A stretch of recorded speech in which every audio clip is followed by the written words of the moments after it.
हम लोग चर्चा कर रहे थे स्वामी विवेकानंद जी पोरबंदर में उन्होंने क्या किया। प्रश्न उपस्थित होता है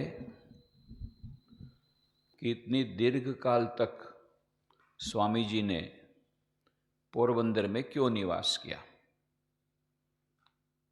जैसा कि कहा गया कि स्वामी जी खुद ही बोलते थे, पानी तो चलता भला, पानी तो बहता भला, साधु तो चलता भला। तो वो 3 दिन से ज़्यादा रुकते नहीं थे, बहुत कम रुकते थे। तो यहाँ पर इतने लंबे समय तक क्यों रुक गए, उसके कई उत्तर हो सकते हैं, जिसमें कुछ उत्तरों की हम लोगों ने चर्चा पहले ही कर ली है। पहला तो जैसा कि बताया, पूज्य महापुरुष महाराज स्वामी शिवानंद जी कहते थे कि स्वामी विवेकानंद जी शंकर पांडुरंग पंडित के अतिथि हुए थे और भोजेश्वर बंगले में, और वहाँ पर उनका जो बड़ा ग्रंथालय था उससे वे आकृष्ट हुए थे। उनके व्यक्तिगत पुस्तकालय में संस्कृत साहित्य तथा दर्शन शास्त्र विषयक ग्रंथों का विशाल संग्रह देखकर स्वामी जी इतने आकृष्ट हुए कि शंकर पांडुरंग पंडित जी को भी पता लगा कि इनको ये पुस्तकों से काफ़ी प्यार है।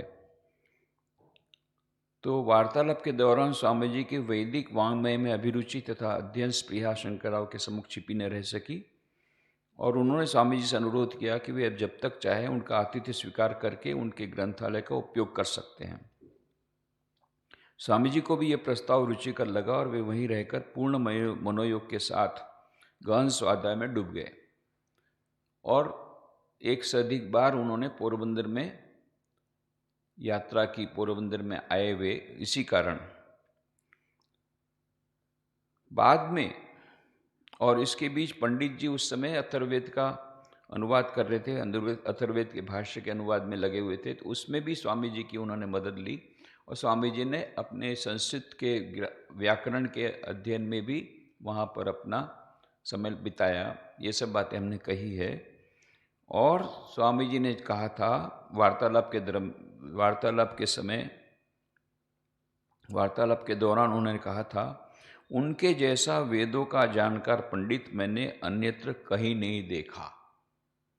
शंकर पांडुरंग पंडित के समान वेदों का जानकार पंडित मैंने अन्यत्र कहीं नहीं देखा। ये स्वामी विवेकानंद जी स्वयं जो इतने वेदों के जानकार थे, वे इस प्रकार की बातें कह रहे हैं, तो कितनी महत्व की यह बात है। और स्वामी जी के साथ शंकर पांडुरंग पंडित की जो बातचीत होती थी वो प्रायः संस्कृत में हुआ करती थी। तो इस प्रकार से स्वामी जी को देव भाषा में बोलने का अच्छा खासा अभ्यास भी हो गया। ये भी दूसरा उसका कारण था कि उन्होंने दूसरी जगह तो उनको यह अवसर नहीं मिला था कि वे संस्कृत में वार्तालाप करें, पर यहाँ उनको शंकर पांडुरंग पंडित मिल गए, तो देव भाषा में बोलने का उनका अभ्यास भी हो गया। एक दिन शंकरराव जी बोले थे, देखिए स्वामी जी, पहले शास्त्र आदि पढ़कर मन में आता था कि इनके भीतर कुछ भी सत्य नहीं है, ये सब शास्त्रकारों के मस्तिष्क की कोरी कल्पनाएं हैं, जिन्हें जैसी इच्छा हुई लिख गए। पर आपसे मिलकर और आपका संग करके मेरी वह धारणा बदल गई है। अब तो ऐसा विश्वास हो गया कि हमारे शास्त्र आदि सब ठीक हैं। तो ये देखिए कि स्वामी विवेकानंद जी के व्यक्तित्व से प्रभावित होकर के शंकर पांडुरंग पंडित जैसे महान पंडित को जिन शास्त्रों के बारे में उनका इतना गहरा ज्ञान था, उसके ऑथेंटिसिटी के बारे में, उसकी सत्यता के बारे में उनके मन में कहीं ना कहीं कुछ शंका थी, वो निर्मूल हो गई। ये स्वयं उन्होंने स्वीकार किया स्वामी जी के सामने। और फिर स्वामी जी ने ये भी कहा, मुझे तो ऐसा लगता है कि इस देश में आप विशेष कुछ नहीं कर सकेंगे, आपके उदार भाव को हमारे देशवासी जल्दी समझ नहीं सकेंगे, या व्यर्थी शक्ति का क्षय न करके आप पाश्चात्य देशों में जाइए। और वे स्वयं पाश्चात्य देशों में गए थे, जैसा हमने बताया था, और कहते हैं मैंने पाश्चात्य देशों में देखा है कि वहाँ के चिंतनशील लोग हमारे हिंदू दर्शन तथा शास्त्र आदि के संबंध में जानने को बड़े उत्सुक हैं, पर अब तक उन लोगों को कोई ऐसा व्यक्ति नहीं मिला जो इन शास्त्रों को ठीक ठीक व्याख्या करके उन्हें समझा सके, जो इन शास्त्रों की ठीक ठीक व्याख्या करके उन्हें समझा सके। वहाँ के लोग विद्वता एवं प्रतिभा का सम्मान करना जानते हैं। वहाँ जाकर आप अवश्य ही पाश्चात्य शिक्षा एवं सभ्यता पर सनातन धर्म का अपूर्व ज्ञान आलोक फैलाकर एक नवीन युग का सूत्रपात करने में समर्थ होंगे। इतनी बड़ी बात बोल देते हैं शंकर पांडु पंडित। एक नए युग का प्रारंभ हो जाएगा यदि आप जाते हैं, और सचमुच में ऐसा हुआ।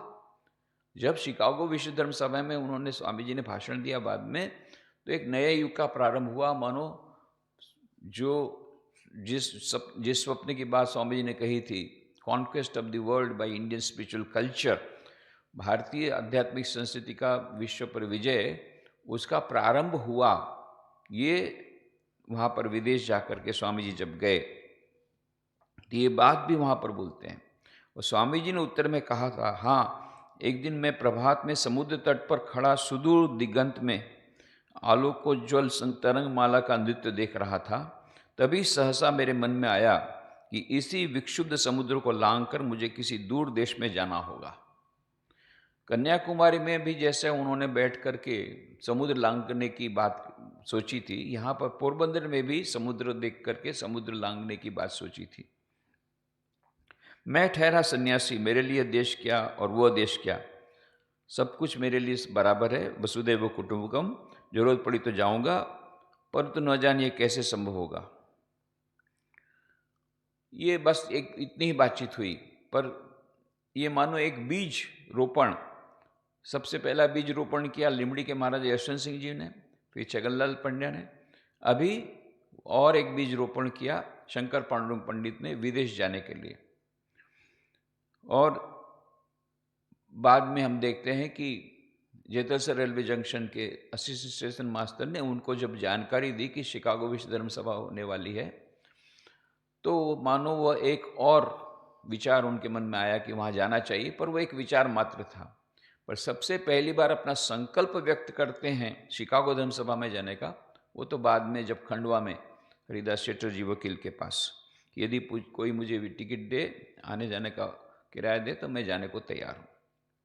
ये संकल्प के रूप में हमको प्रथम दिखता है। पर यहाँ सब बीज रोपण हो रहे हैं, विचारों के बीज, वहाँ जाने के विचारों के बीज ये रोपण हो रहे हैं। और फिर स्वामी जी को पंडित जी ने कहा कि उन देशों के अभिजात वर्ग के साथ मेलजोल करने के लिए आपको फ्रांसीसी भाषा सीख लेनी चाहिए, मैं आपको सिखला दूंगा। जैसा हमने कहा कि वे 9 से अधिक भाषाएं जानते थे, तो इसलिए वो तो ट्रांसलेटर ही थे। It was an oriental translator in the oriental institute. तो इसलिए स्वामी जी उनके पास रह करके फ्रांसीसी भाषा सीखने लग गए, फ्रेंच भाषा सीखे।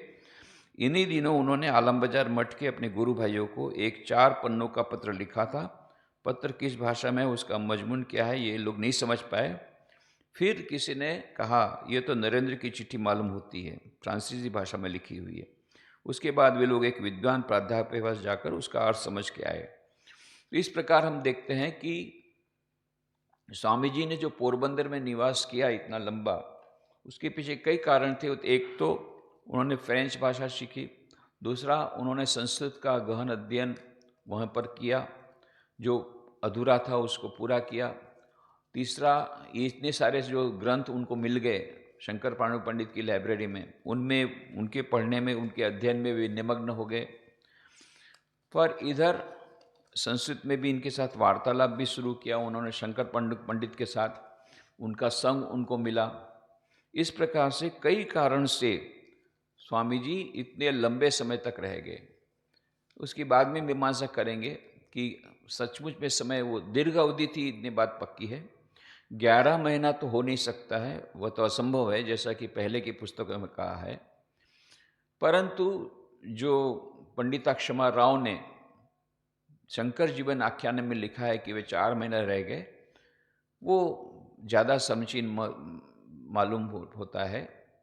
ऐसा लगता है कि that may be a possibility, या पूज्य स्वामी गंभीरानंद जी जैसा बोलते हैं कि 11 महीने रह गए होंगे, 11 महीने नहीं 11 सप्ताह रह गए होंगे, ये भी काफ़ी हम लोग को संभव प्रतीत होता है। तो इसकी मीमांसा हम ज़्यादा बाद में करेंगे, एग्जैक्टली क्या पीरियड कितना हो सकता है।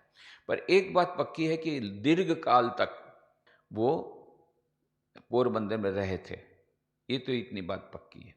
तो इतना दीर्घ काल क्यों रहे, उसके बारे में तो हमने कहा कि कुछ कारण तो हमने बताए, और भी कई कारण। एक तो शंकर पांडुरंग पंडित, इनके बारे में हम जब जानते हैं कि एक महान व्यक्तित्व। अब इनका नाम पांडुरंग कैसे हुआ, शंकर पांडुरंग पंडित कैसे हुआ, इसके पीछे भी एक कहानी है कि उनके पिताजी थे, उनका नाम था नारायण राव। तो शंकर नारायण राव पंडित ऐसा लिखना चाहिए था, उसके लिए पांडुरंग क्यों लिखा, तो उसके पीछे ये बात है कि नारायण राव के भाई का नाम था पांडुरंग।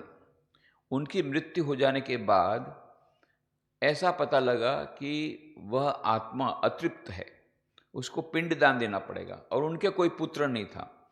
तब नारायण राव जी ने मृत आत्मा को संबोधित करते हुए कहा, यह शंकर मेरा लड़का है, ये मैं तुमको सौंपता हूँ, आप उसको दत्तक ले लीजिए। और फिर वो दत्तक दे करके उसका नाम हो गया पांडुरंग। अब उसके मानो पिताजी हो गए पांडुरंग शंकर के। और उसके बाद में वो पिंडदान करा करके उन्होंने वहाँ उस आत्मा से छुट्टी दिलाई।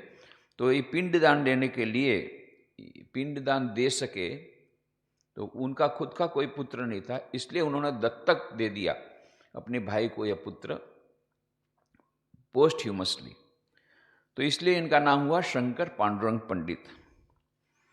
और उनकी विशेषता यह है कि पोरबंदर में जब वे आए, he was the first non European administrator. For that matter British government में, ब्रिटिश सरकार में ये यूरोपियन को ही बनाते थे एडमिनिस्ट्रेटर अधिकांश समय में। तो इस समय यहाँ पोरबंदर में भी पहले तो लॉर्ड लेली थे जब एडमिनिस्ट्रेशन हुआ, उसके बाद में लॉर्ड कैनेडी आए। लॉर्ड कैनेडी के पास से इन्होंने शंकर पांडुरंग पंडित ने चार्ज लिया एडमिनिस्ट्रेटर का। लॉर्ड रे ने उनको अपॉइंट किया।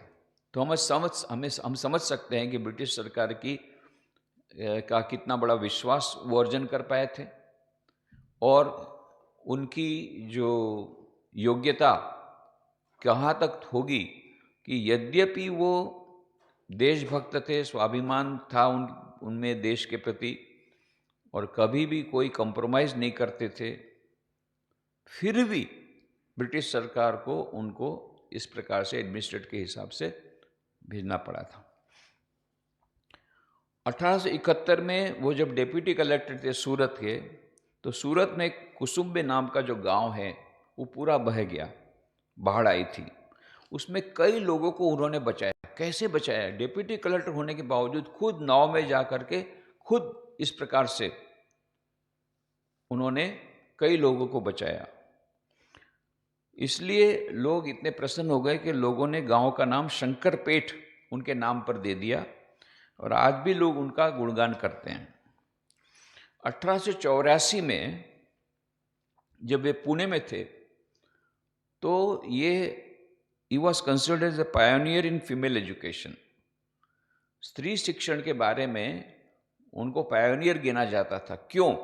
क्योंकि हमारे देश में उस समय स्त्री शिक्षण के बारे में बहुत ही, यह जैसा मैंने बताया कि स्वामी विवेकानंद को 1898 में क्यों स्कूल शुरू करनी पड़ी, क्यों कन्याओं के लिए शिक्षण संस्था शुरू करनी पड़ी कलकत्ता में, क्यों मिस मार्गरेट नोबल को बुलाना पड़ा, इसलिए कि उस समय नारी शिक्षण के बारे में कोई प्रावधान नहीं था, और न तो उसके बारे में कोई सोचता था। उस समय ये इतने प्रोग्रेसिव माइंडेड थे शंकर पांडुरंग पंडित।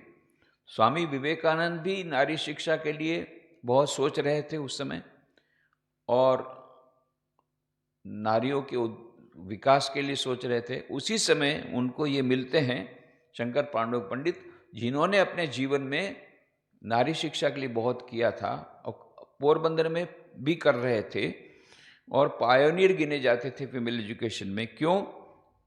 पुणे में उस समय थे, पूना उस समय था 1884 में। उस समय उन्होंने कन्याओं के लिए इंग्लिश हाई स्कूल का प्रारंभ किया। बहुत विरोध हुआ, ब्रिटिश गवर्नमेंट ने विरोध किया ही, भारतीयों ने विरोध किया, और उस समय पैसा इकट्ठा करना इतना मुश्किल हो गया, तो किसी भी प्रकार से उनकी योजना को कोई साथ नहीं दे रहा था। उन्होंने अपने व्यक्तिगत रूप से उसमें 3,000 रुपये दान दे करके उसका प्रारंभ किया, और इस प्रकार से बहुत मेहनत करके, परिश्रम करके 1.5 लाख रुपए इकट्ठे किए। और बाद में ये इंग्लिश हाई स्कूल से तो इतनी कन्याएं पढ़ करके बहुत बड़ी बड़ी जगह पर बहुत महान बनी। बाद में उन्होंने अपना यह श्रेय जो है उसका, अपनी महानता का श्रेय दिया ये पुणे की इंग्लिश हाई स्कूल, जिसमें कि शंकर पांडुरंग पंडित ने यह स्कूल शुरू की थी। अब इस स्कूल का पहला प्राइज डिस्ट्रीब्यूशन फंक्शन हुआ 4 सितंबर 1885 को। उस समय बड़ौदा के महाराजा सयाजीराव गायकवाड़ को मुख्य अतिथि के रूप में बुलाया गया। अब कार्यक्रम की रूपरेखा तैयार हो गई। कार्यक्रम में जैसा कि उस समय आवश्यक था, उन्होंने नेशनल एंथम को रखा। अब उसमें जो यूरोपियन जो प्रतिनिधि थे, उन्होंने फिर बाद में शंकर पांडुरंग पंडित को कहा, कार्यक्रम चल रहा है। उन्होंने कहा, देखो नेशनल एंथम के समय सबको खड़े रहना पड़ेगा। अब शंकर पांडुरंग पंडित बड़े इसमें पड़ गए, चिंता में पड़ गए। क्यों? क्योंकि बड़ौदा के महाराजा को कैसे कहें कि आप खड़े हो जाइए, उनका भी तो अपना खुद का एक डेकोरम है। अब फिर उन्होंने क्या किया कि उन्होंने इनका साहस देखिए, नेशनल एंथम को काट दिया, कार्यक्रम को। कार्यक्रम ही नहीं होगा, कार्यक्रम होगा तब तो उठना, कोई उठेगा कोई नहीं उठेगा। तो इससे यूरोपियन जो प्रतिनिधि थे वो और भी ज़्यादा चिढ़ गए। फिर उनका दिया, कोई नहीं गाएगा तो मैं गाऊंगा नेशनल एंथम, पर गाना तो पड़ेगा। तब बाद में कॉम्प्रोमाइज़ हुआ, फिर उन्होंने कुछ कन्याओं को दे करके गाना गवा दिया। कोई तब तक में इतना तो हो गया। अब कुछ लोग खड़े हुए, कुछ नहीं खड़े हुए, वो बोला तो टल गई। पर इसके बाद में यूरोपियन प्रतिनिधि ने उनके ऊपर कार्रवाई की, उनको सस्पेंड कराया। पर शंकर पांडुरंग पंडित ने झुकना पसंद नहीं किया। उन्होंने साफ कह दिया, I would rather break than bend, I would rather break than bend, मैं बैंड तो नहीं होऊंगा। स्वाभिमान उनका था, मैंने कोई गलत काम नहीं किया है और मैं कभी माफ़ी मांगूंगा नहीं। तो फिर, और इतना ही नहीं, विदेशी अफसरों की वो गुलामी पसंद भी नहीं करते थे। अपने बॉस को भी, जो यूरोपियन थे उस समय के ज़माने में, तो वो लोग भारतीय लोगों को गुलाम के समान ही उनके साथ व्यवहार करते थे, पर उन्होंने कभी वो सहन नहीं किया। इतना ही नहीं, वो ऑफिसर को भी माय डियर करके लिखते थे। तो स्वाभाविक था, वो बड़े बड़े ऑफिसर को पसंद नहीं था। तो उनकी पोस्टिंग गई थी deputy registrar Bombay high court में। तो वो गए नहीं, छुट्टी ले ली, वो स्वीकार ही नहीं की। बाद में लॉर्ड रे ने मध्यस्थी की और उनको शंकर पांडुरंग पंडित को एडमिनिस्ट्रेटर के रूप में यहाँ पर भेजा। तो कहने का मतलब उनमें देश के प्रति स्वाभिमान की भावना थी, देश के प्रति उनकी देशभक्ति थी, और कभी भी ये ब्रिटिश लोगों की चापलूसी करना वे पसंद नहीं करते थे। और उनमें इतनी योग्यता थी कि सामने से ब्रिटिश सरकार को उनके पास झुकना पड़ता था, ब्रिटिश सरकार को झुकाने की भी सामर्थ्य रखते थे ये। और बाद में जब पोरबंदर में आए, विकास के जो पहले भी उन्होंने जहाँ जहाँ थे विकास के कई कार्य किए। विकास पोरबंदर में बहुत सारे विकास के कार्य किए, बहुत सारे। और इरिगेशन सिस्टम उन्होंने की, रोड बनवाए, पेड़ लगवाए, ऐसे तो कई कार्य किए। फिर सबसे बड़ा काम उनके, भ्रष्टाचार को रोका। उनकी इतनी हिम्मत थी कि जो स्टेट इंजीनियर था, स्टेट इंजीनियर माने बहुत बड़ी पोस्ट होती थी उस समय, स्टेट का, पूरे स्टेट, पोरबंदर स्टेट का इंजीनियर, बहुत बड़ी, और वो यूरोपियन होता था। ऐसे को उसने देखा वो भी भ्रष्टाचारी है, तो उसको सस्पेंड किया। आप समझ सकते कितनी, माने कितना साहस उसके लिए लगता है, पर वो उन्होंने किया। उसको नौकरी से निकाला, यहाँ तक कि उनके कलीग्स, कुछ साथी भी जो भी भ्रष्टाचार में थे, उनको भी निकाला। इस प्रकार से वे बहुत ही साहस रखते थे और कभी भी सिद्धांतों के साथ वो कंप्रोमाइज नहीं करते थे। फिर उन्होंने आर्थिक स्थिति इस प्रकार से भ्रष्टाचार रोक करके इतनी आर्थिक स्थिति सुधार दी राज्य की कि पूरी तिजोरी को छलका दिया। ट्रेजर, उनका जो ट्रेजरी जो था, ट्रेजरी वो पूरी उन्होंने भर दी। दूसरा उन्होंने जो काम किया था, पोरबंदर के राणा विक्रमादित्य जी थे, जिनको राजा भोज के नाम से जानते हैं, जिसके बारे में बाद में विस्तार से हम लोग बातें करेंगे। उनको वो पूरा सम्मान देते थे। He was the administrator. तो राजा को तो ब्रिटिश गवर्नमेंट ने हटा दिया था, like almost as a part of punishment, परंतु इन्होंने पूरा सम्मान दिया, सम्मान देते रहे। फिर कर्नाटक से उन्होंने बहुत सारे नारियल के पेड़ लाए और नारियल के पेड़ बहुत सारे लगाए। आप आज भी यदि पोरबंदर जाएंगे आपको बहुत सारे नारियल के पेड़ मिलेंगे, बट ये सब देन है शंकर पांडुरंग पंडित की। इस प्रकार से उन्होंने कई विकास के कार्य किए। तो उनके जीवन में जो कठोर परिश्रम, देशभक्ति, त्याग, सेवा, ज्ञान पिपासा, विद्वता आदि गुणों का अद्भुत समन्वय था और वे सचमुच में महान पंडित थे। और इसीलिए इस महान पंडित के संसर्ग में महान स्वामी विवेकानंद, दो महापुरुषों का मिलन होता है पोरबंदर में। और इसे स्वामी जी इसलिए भी एक और कारण था कि रुक जाते हैं। और ये शंकर पांडुरंग पंडित, इन्होंने अपने दो बच्चों का नाम रखा, एक का नाम रखा माधव, एक का नाम रखा वामन। क्यों? उनके दो मित्र थे, परम मित्र, माधवराव रानडे एवं वामनराव मोडक। इनफैक्ट माधवराव रानडे के यहाँ पर ही बाद में उनको पोरबंदर में अंतिम समय में उनको यह हो गया था, एक रोग हो गया था, जिसके कारण अक्टूबर में 1893 में उनको जाना पड़ा बम्बई। और वे इनके यहाँ पर, माधवराव रानडे के यहाँ पर रहते हुए ही उनका निधन हुआ 1894 में।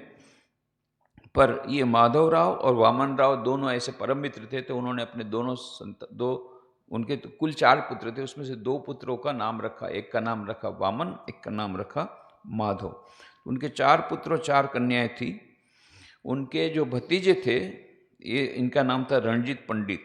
रणजीत पंडित की पत्नी का नाम था विजयालक्ष्मी पंडित। विजयालक्ष्मी पंडित जो सब लोग जानते हैं, पंडित जवाहरलाल नेहरू की बहन थी।